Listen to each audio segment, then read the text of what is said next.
Hello बच्चों, तो स्वागत है आप सभी का आपका अपना ही इस YouTube चैनल बरनवाल प्लेटफॉर्म पे। तो बच्चों, आज हम यहाँ देखने वाले हैं क्लास टेंथ का इंग्लिश का मोस्ट इम्पॉर्टेंट क्वेश्चन जो है करेक्टर स्केच ऑफ भोली, है ना। करेक्टर स्केच ऑफ भोली को करने जा रहे हैं जो आपके बोर्ड एग्जाम के लिए, चाहे वो जैक बोर्ड हो, चाहे सीबीएसई बोर्ड हो, चाहे आईसीएसई बोर्ड हो, किसी भी बोर्ड के लिए यह क्वेश्चन बहुत ही ज्यादा इंपॉर्टेंट रहता है। तो चलिए देखते हैं कि जो क्वेश्चन है इसका हम आंसर कैसे लिखते हैं। ठीक है बच्चों, मेरा मोटिव यही रहता है कि आप लोगों से इंग्लिश का जो डर है वो बाहर निकल जाए, है ना। इंग्लिश का जो डर है वो बाहर निकल जाए। मेरा मेन मोटिव यही रहता है कि आप लोगों से इंग्लिश का सारा भय खत्म कर दें, है ना। तो आसान तरीके से समझाने के लिए मैं ये वीडियो लेकर आया हूँ ताकि हम बेहतर से बेहतर तरीके से समझना है, इंग्लिश को रटना नहीं, अच्छे तरीके से समझना है। तो चलिए बिना लेट के वीडियो को स्टार्ट करते हैं और देखते हैं इसका ट्रांसलेशन के साथ अच्छा सा आंसर, है ना। चलिए, तो पहला यहाँ पे जो सेंटेंस है वो यहाँ ये है, भोली रामलाल की चौथी पुत्री थी, है ना। जो इस स्टोरी को पढ़ लिए फटाफट कमेंट बॉक्स में लिख दें कि किस किस बच्चे ने स्टोरी को पढ़ा है ना। चलिए, भोली रामलाल की चौथी पुत्री थी, है ना। भोली वाज, पास्ट टेंस में, भोली was fourth daughter of Ramlal, fourth daughter of चौथी पुत्री, फोर्थ डॉटर ऑफ रामलाल, है ना, फोर्थ डॉटर ऑफ रामलाल। ठीक है, चलिए अगला सेंटेंस है यहाँ पे सेंटेंस है, वह बहुत बचपन से ही थोड़ी धीमी थी, वह बहुत बचपन से ही थोड़ी धीमी थी। तो हो जाएगा यहाँ पे she was a little slow from her very childhood, she was a little slow from her very childhood, है ना। देखिए, वह बहुत बचपन से ही थोड़ी धीमी थी, सी वॉज लिटिल स्लो, थोड़ी धीमी, little slow from her very childhood, बहुत बचपन से थोड़ी धीमी थी, है ना। चलिए अगला सेंटेंस है, उनके चेहरे पर स्मॉल पॉक्स का दाग था, उनके चेहरे पर स्मॉल पॉक्स का दाग था। लड़की है, सी लगेगा, सी हैड, पास्ट टेंस में, she had the marks of small pox on her face, उसके चेहरे पर स्मॉल पॉक्स का दाग था, है ना। जब वह 10 महीने की थी वह एक खाट से गिर गई थी, जब वह 10 महीने की थी तो वह एक खाट से गिर गई थी, है ना। When she was 10 months old, जब वह 10 महीने की थी, when she was 10 months old, वह एक खाट से गिर गई थी, she had fallen off the cot, वह एक खाट से गिर गई थी, है ना। इस वजह से उनके दिमाग का कुछ हिस्सा क्षतिग्रस्त हो गया था। ड्यू टू दिस या फिर बिकॉज ऑफ दिस, जो आप लिखिएगा, ड्यू टू दिस कुछ हिस्सा, some part of her brain, उसके दिमाग का, of her brain had been damaged, क्षतिग्रस्त हो गया था, है ना। वह हकलाती भी थी, सी आल्सो स्टेमर, हकलाना का इंग्लिश होता है स्टेमर, है ना, स्टेमर, है ना, स्टेमर, हकलाना का इंग्लिश होता है स्टेमर। ठीक है, चलिए अगले पार्ट को यहाँ पे लाते हैं और देखते हैं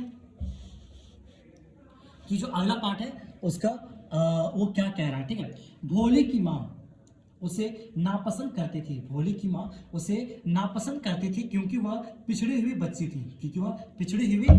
थी, है ना। भोली से बदल, भोली की माँ उसे नापसंद करती थी, डिसलाइक्ड हर, नापसंद का क्या हो जाएगा, डिसलाइक्ड हर, है ना। क्योंकि बिकॉज वह पिछड़ी हुई बच्ची थी, सी वॉज बैकवर्ड चाइल्ड, पिछड़ी हुई बच्ची, backward child, she was backward child. देखिए बच्चों, इंग्लिश को रटना नहीं है, आप भी कलम कॉपी लेकर बैठ जाइए और मेरे साथ लिखिए, या फिर अगर आप चाहते हैं कि हम बाद में लिखेंगे तो व्हाट्सएप चैनल का लिंक आपको डिस्क्रिप्शन में मिल जाएगा, वहां पे आप ज्वाइन हो जाइए। ये इसका आंसर मैं वहां पे भेज चुका हूँ, ठीक है। वह उसके उचित तरीके से देखभाल नहीं करती थी, वह उसकी उचित तरीके से देखभाल नहीं करती थी। She did not take proper care, उचित मतलब, है ना, अच्छा से ख्याल ऑफ हर, उसकी, सी डिड नॉट टेक मतलब उसकी जो मम्मी है, उसकी जो माँ है, उसका अच्छी तरीके से देखभाल नहीं करती थी। क्यों नहीं करती थी? क्योंकि वो पिछड़ी हुई बच्ची थी, बैकवर्ड चाइल्ड थी, है ना। उनके पिताजी भी उनके शादी के बारे में चिंतित रहते थे। हर फादर, उनके पिताजी, वाज आल्सो वरिड चिंतित अबाउट हर मैरिज, उनकी शादी के बारे में हमेशा चिंतित रहते थे। तो ट्रांसलेट करके पढ़िए, है ना, चीजों को समझ समझ कर पढ़े, रटने से कोई फायदा नहीं है बच्चों। शिक्षा उनके जीवन में बहुत बदलाव लाया, शिक्षा जो है, एजुकेशन जो है, उनके जीवन में बहुत बदलाव लाया।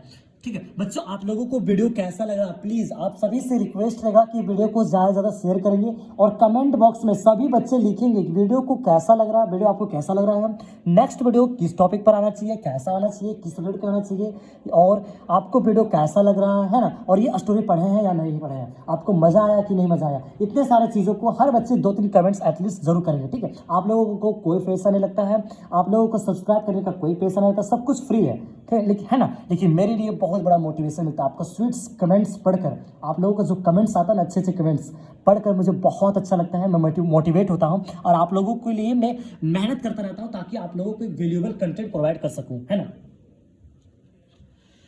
अब वह विश्वासी लड़की बन गई चुकी थी, अब वह विश्वासी लड़की बन चुकी थी, नाउ अब वह विश्वासी लड़की बन चुकी थी, सी हैड बन चुकी थी, बिकम अ कॉन्फिडेंट गर्ल, विश्वासी लड़की कॉन्फिडेंट गर्ल, है ना, कॉन्फिडेंट गर्ल।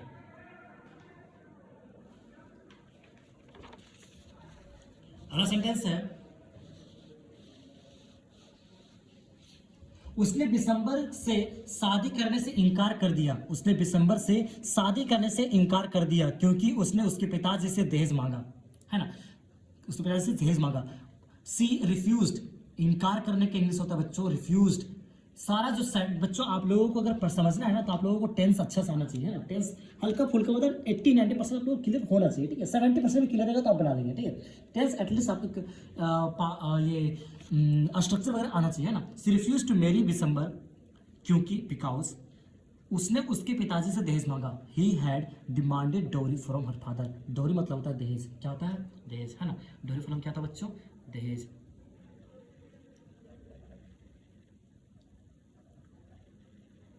ठीक है, चलिए, उसने उसी स्कूल में पढ़ाने का फैसला लिया, उसने उसी स्कूल में पढ़ाने का फैसला लिया जिस स्कूल में उसने बहुत कुछ सीखी थी, है ना, बहुत कुछ सीखी थी। She decided to teach in the same school, है ना, she decided to teach in the same school where, जिस school where she had learn a lot, बहुत कुछ सीखी थी, जहाँ पे वो बहुत कुछ सीखी थी वहीं पे उसने पढ़ाने का निश्चय लिया। उसने खुद को अपनी माता पिता की सेवा में समर्पित कर दिया था, है ना। सी डेडिकेटेड, समर्पण, डेडिकेटेड क्या था बच्चों, समर्पण, समर्पित। हर सेल्फ, खुद को, हर सेल्फ, खुद को, to the service of her parents, अपने माता पिता की सेवा में, सेवा में मतलब सर्विस, माता पिता की सेवा में समर्पित कर दिया था। इस प्रकार 10 शिक्षा ने उसके व्यक्तित्व में बहुत बदलाव लाया। व्यक्तित्व के इंग्लिश होता है बच्चा personality. Education had brought about great change in her personality, शिक्षा जो है उसके पर्सनालिटी में बहुत चेंज लाया, है ना। तो बच्चों आप लोगों का आप वीडियो ये कैसा लगा कमेंट बॉक्स में जरूर बताइएगा। ठीक है, और अगर आप चाहते हैं कि आप हमारे व्हाट्सएप ग्रुप में जुड़ना चाहते हैं, व्हाट्सएप चैनल पे जुड़ना चाहते हैं, डिस्क्रिप्शन में आपको लिंक मिल जाएगा, अन्यथा आप व्हाट्सएप नंबर पे मैसेज कर सकते हैं, मैं वहाँ पे अवेलेबल हूँ, आप लोगों को आपकी सेवा में अवेलेबल हूँ, है ना। और अगर आप इंस्टाग्राम पे मुझसे मैसेज करना चाहते हैं तो इसका आईडी यहाँ पे लिख दिया गया है, ठीक है, मिस्टर अंकित बर्नवाल। और बच्चों आप लोगों को रिक्वेस्ट रहेगा कि वीडियो को फटाफट लाइक कर दीजिए, क्योंकि लाइक करने से आपको कोई पैसा खर्च नहीं होता है।